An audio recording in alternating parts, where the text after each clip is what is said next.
Welcome to the weekend edition of the King Mo Show.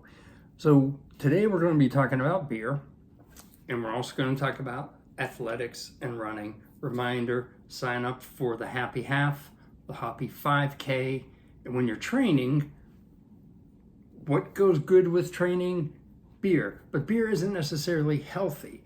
So I had heard about a brewery called Athletic Brewing, and they said beer for runners. I really didn't pay much attention to it, but I decided to go down to Wineworks in Springfield and see if they had some, and checking it out, I realized it's a non-alcoholic beer. So you can drink the beer, you're not going to get drunk, it's a healthier lifestyle and all kinds of goodness like that. The backstory is two guys having a pint of beer, not happy, or actually having I think it was a non-alcoholic beer, and it was like, it's nasty. Go backwards in time to O'Doul's. There was a lot of emphasis around that about being a non-alcoholic beer, but it really didn't taste good. These guys decided, hey, we should be able to brew a beer, have it taste great, and still be non-alcoholic. So that became their mission, and apparently they're succeeding. They have breweries, two breweries, one in Connecticut, one in San Diego, and they brew a variety of beers, not just standard beer. So I picked up 4 different ones. Upside Dawn, a golden. Athletic Light, which would be a light beer. And actually this one, let me find it. This one is organic. Free Wave, a Hazy IPA, and Run Wild, a standard IPA.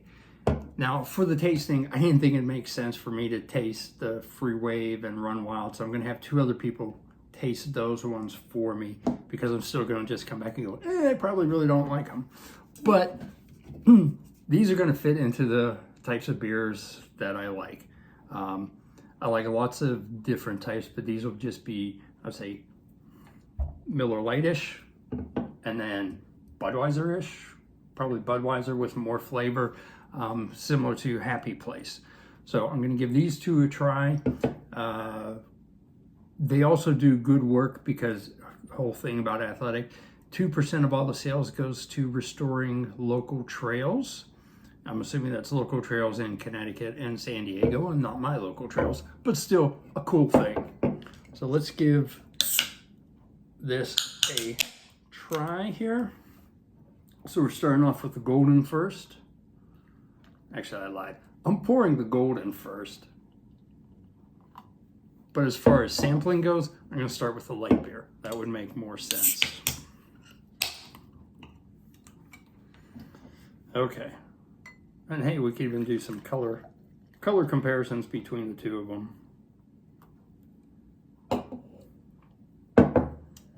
So, light, golden, pretty much they look the same. Not much difference in color. A little bit hazier on this one. So,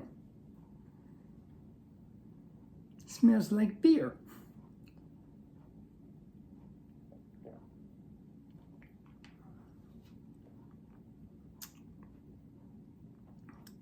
I was expecting more along like I said, a Miller Lite, a Busch Light, Bud Light, something like that.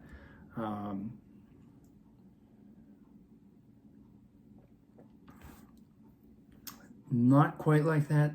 It has some more flavor to it, but I'm not sure that I like the flavor. It's not metallic, but there's something a little bit off to me about it.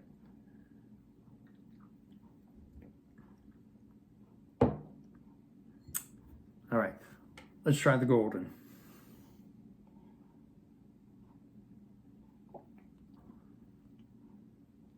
I think this one tastes closer to what I expect a beer to taste. It actually has like a little bit of fruitiness to it, not like an IPA like overpowering, just like a faint amount of it.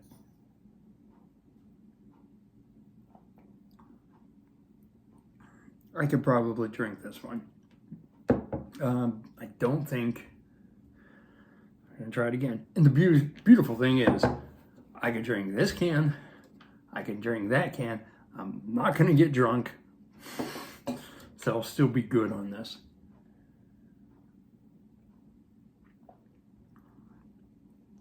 I don't like the light, the golden. I think that passes for a beer, for a reasonable beer.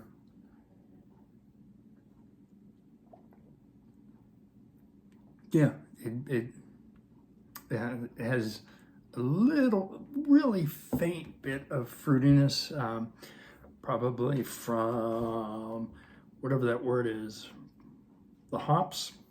I think that's what it should be. You would think by now I would know these things. I don't.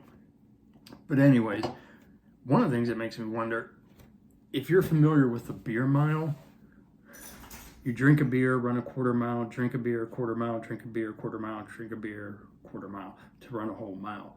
I wonder if it's legal to do it with this. I think you'd still have that whole challenge of you would have all that beer in you, but might be a little bit easier because you won't also be getting drunk at the same time. So I've had the two. Now I gotta package up the other ones, get them chilled. We're gonna have two other people try them, people that do like IPAs, to get their take on them and see how it goes. I'm thinking the IPA probably be better than the regular beer because there's a lot more flavor and there's a lot more that you can do with it. But we'll see, we'll get their feedback, and then we'll do a wrap up. All right, so I have my two volunteers to try the other beers, the Hazy IPA and the IPA. Due to the fear of like repercussions or persecution, etc., they do not want to be seen on the video and they don't want to release their names. We're going to try to distort their voices. Don't know how well that's going to work, but we shall see. And they're just going to give it a try. All right, we're going to start off with the contestant trying the Hazy IPA. It's a little hazy, not much head.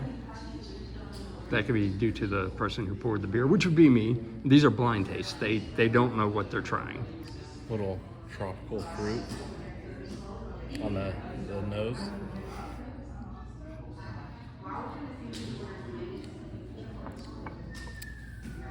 And it is just okay. Okay. There's not much fruit flavor or IPA bitterness. So how many King Mo crowns would you give it? I would give it a 6.7 out of 10. Okay. Now we go over to the regular IPA. Smells a little citrusy. Orange.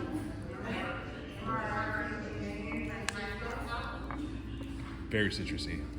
I'm gonna go with tangerine on that one. That's not bad. I'll give it an 8. Okay. Okay, so they both tried them. Now for the reveal.